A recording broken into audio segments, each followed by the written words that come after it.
Welcome to the Woodridge Audio Project. I'm David, or Dave if you prefer, from audioprojectcentral.com, and I'm hosting the Woodridge Audio Project.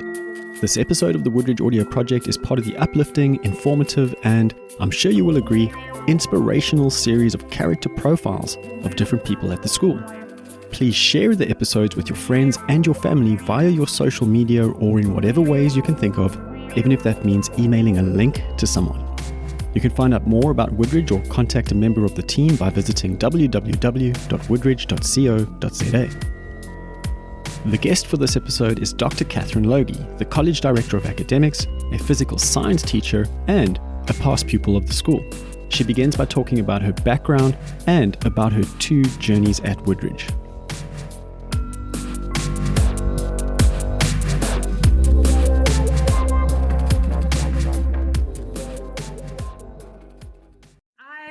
Have had two journeys at Woodridge. My first journey was of no choice of my own. My parents were actually teaching at Woodridge when I was born, and so I did all my schooling at Woodridge. Then when I finished up, I went to Rhodes and ended up with a PhD in chemistry and bounced around through a couple of different things, overseas, back in South Africa, and then got back into teaching when my daughter started school and was looking for a new challenge and accepted the Director of Academics position at Woodridge in 2018. And so I teach a little bit of physical science here and look after the academics as best I can. What does directing academics look like in practice? Making sure that the children can achieve as best as they possibly can, looking at whether we need to change subject offerings, doing the day-to-day running of things. So there's a whole lot of big picture things, wish lists and dreams and hopes of where we could move the school academically. And then there's a whole lot of day-to-day running of, do we have the right timetabling? Are we getting our test schedules out correctly? Do the children who need scribes have scribes? Do the children who need to be pushed, are they being pushed? So it's a sort of a combination of those two kind of things. And getting back to your personal background, is there anything about yourself that most of your colleagues wouldn't really know about you that you'd be happy to share? I probably have two things which are a little unusual about me. One was that when I was born, Woodridge was in the middle of a drought and had no water, and there was a chickenpox epidemic. So I spent the first week of my life in the geriatric section of the Uitenhage Hospital because they didn't want to put a baby with chickenpox in the pediatrics ward. And my very first teaching class that I ever taught, I was the youngest person in the room by 15 years. So I taught an adult class, which was quite entertaining when a lot of the people's children were older than I was. Quite a baptism by fire into the teaching profession. Now I just teach teenagers, and I'm by far the oldest in the room. Looking back at your birth, your entry into the world in an epidemic context, do you think that there's any relevance considering your role as a teacher during the COVID pandemic? I've always been a fairly logical person when it comes to looking at the way the world works. And if I can overcome one set of adversities, I can overcome another. The skills that we learn through all of this, we sometimes don't even know we're learning them, but they end up sometimes being more important than the content we've learned. And yes, maybe because I grew up at a school that was developing, I developed skills which allowed me to cope when there was a COVID epidemic, or maybe it was something else I did in my life. But if we go through life looking for opportunities, being prepared to try things, one never knows what one's good at, and one never knows what skills one can develop along the way, or even when one's next going to use them. Something that I'd like all Woodridge pupils to have is a basket of skills when they leave school, even ones they might not know they have, that will help them in the next stages of their lives. Could you make that a bit more practical for me and listeners? What are some of those skills that you think we are learning and developing without really knowing it?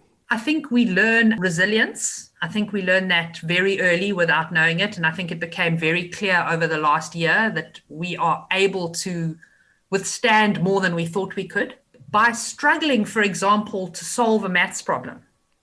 Whether you ever learn the content that you needed to learn to solve that maths problem, or whether you learned that you're able to sit still, buckle down, and try and solve a problem. And ultimately, at the end, either you've learned that you can solve it, or you've learned that it's okay to ask for help. And you might not even have realized that you've learned that. But the next time you have to struggle, you might not struggle for as long because the time before you learned it's okay to ask for help.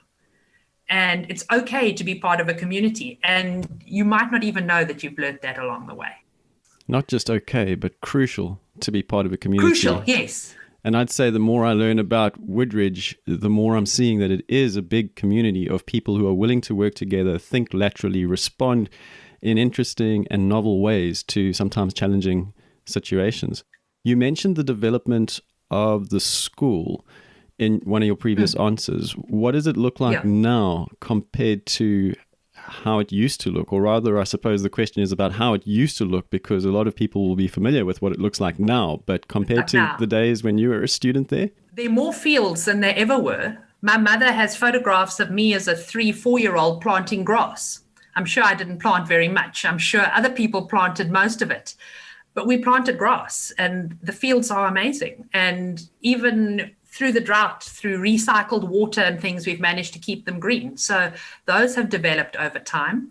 The new buildings that went up after the fire definitely changed the look of the school. And yet some things are exactly the same. I walked into the lecture theatre when I got back. New furniture, new carpet, been through a fire, and it still smells exactly the same as it did when I sat in it as a pupil. And the sense of community hasn't changed, but the size of the school has changed. So it's quite amazing that that sense of belonging is still there, but the number of pupils in the school increased. The number of girls has increased. When I was at school, there were 88 girls in the college.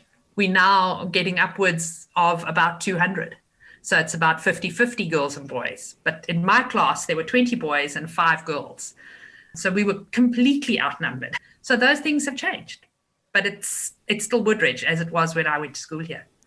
So you're offering a glimpse of some memories and some perspective. Do you have any highlights that you can add here that stand out when you're thinking about your time at Woodridge? And I think maybe I could refer to the totality of your time at Woodridge, student and teacher. Things that I remember are milestones that the girls made. The first time that the girls ran under 1,300 meters and not with the boys, because there were enough of us. And the fact that the under 1,300 meter record was held by a girl, regardless of whether it was boys or girls. And then things split.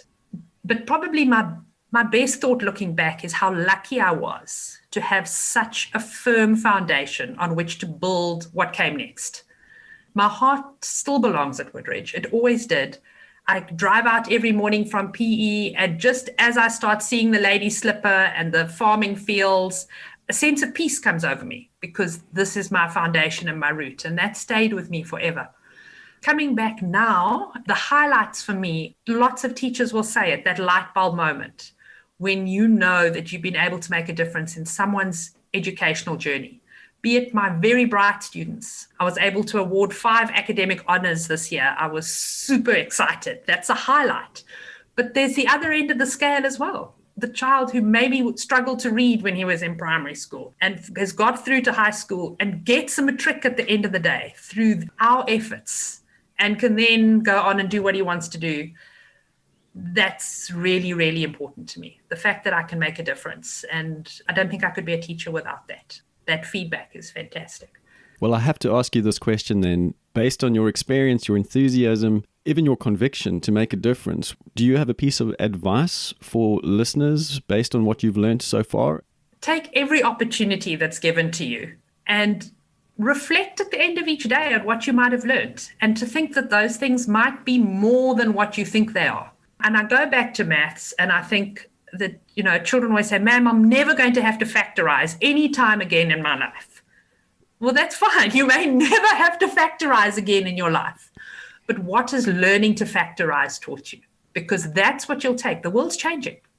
But you can take your skill set with you wherever you go, and you can use it to run a trucking business, or you can use it to plan weddings, or you can use it to run your family.